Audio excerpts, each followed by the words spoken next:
Hi, my name is Vivi and welcome to the Beat, a series inspired by STEEZY's Reverse Choreography. We have paired 4 dancers and 4 music producers in a collaboration that takes a new spin on the usual ways of creating choreography. Today, we have Faye, who will create choreography to no music, and then Aaron and Daryl will create a track inspired by her moves. Let's get to know our NUS artists. My name is Faye, and I'm from NUS Dance Synergy as well as NUS Dance Ensemble. I first started dancing when I was in secondary school. So I joined the Chinese dance CCA of my school, Nanyang Girls High, and I carried on with Chinese dance as well in JC. And when I came to university, I started dabbling in contemporary dance and exploring more. And outside, I've also been dancing contemporary dance under Frontier Danceland's Pulse Scholars program. Actually, being quite fresh to contemporary dance, choreography is something that I'm quite fresh to. But for choreography, I like to improvise and draw inspiration as well as movements for choreography from my improvisation. So basically, improvisation just means listening to a piece of music, immersing yourself fully within the music, and seeing how your body responds to the music in the most natural and the most intuitive way. And at the same time, I also rely on beats. For example, the bass, or for example, the overarching tone of the music, or the tune and the progression to drive the choreography.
So being a choreographer who, as I said, rely very heavily upon music and the cues embedded within songs, I struggled a lot to come up with this choreography as I had to rely wholly on myself and my experiences to come up with the choreography instead of anything external.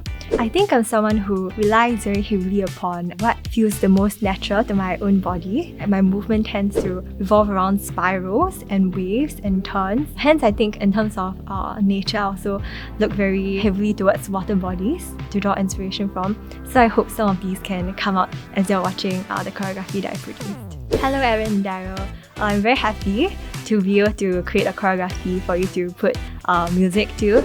And I just want to say, have fun with the process, see where the choreography takes you, and I'm very excited to see what you'll come up with.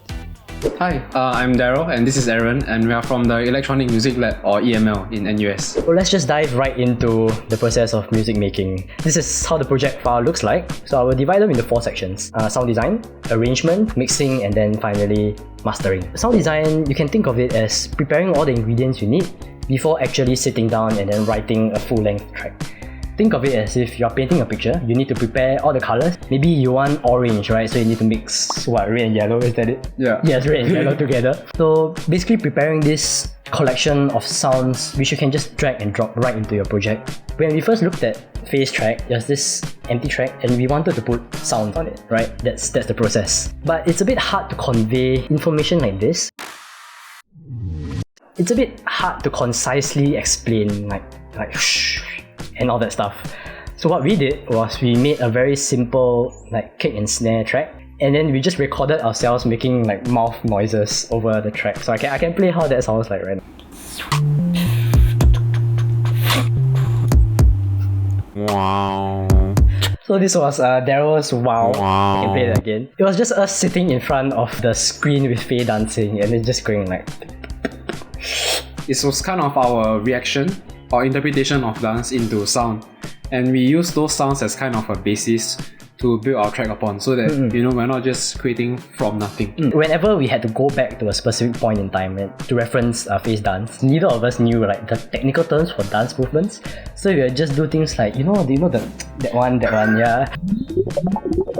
And this bubble sound was actually generated using a saw wave.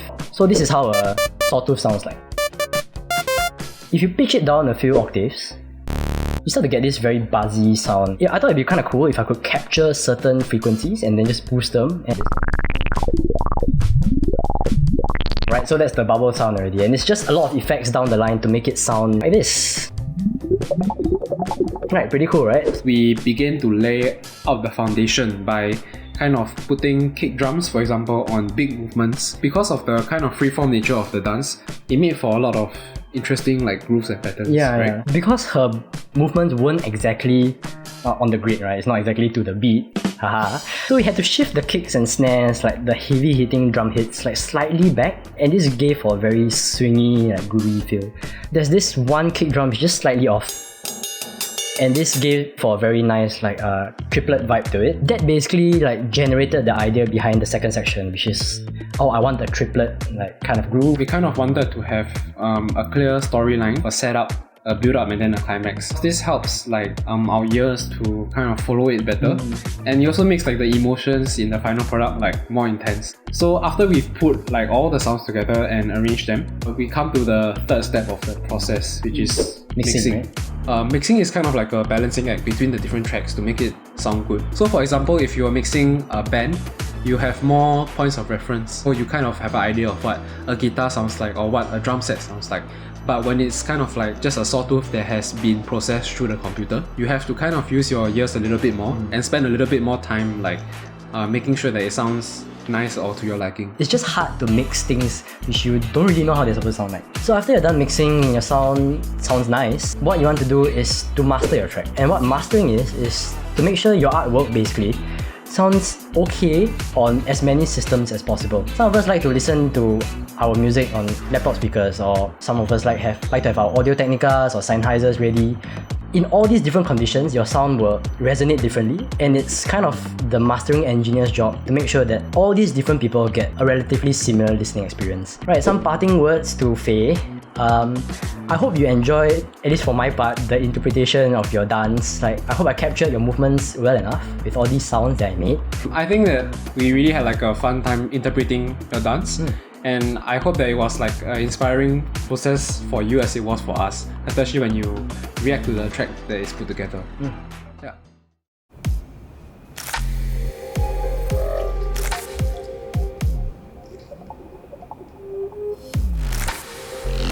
Wow.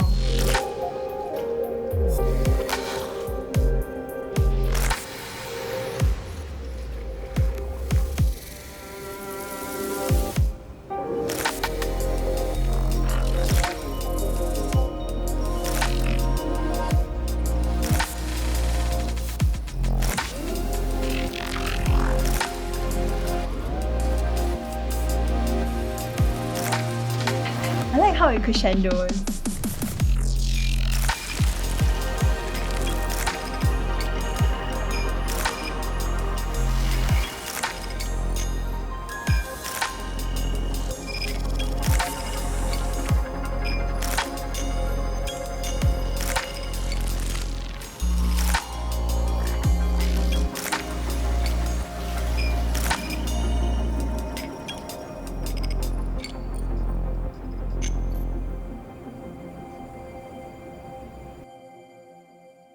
I think I was like very, very pleasantly surprised by what I saw and how well the music matched with the dance. And actually, because like me, Aaron and Daryl, we actually talked about the kind of like concept of the piece.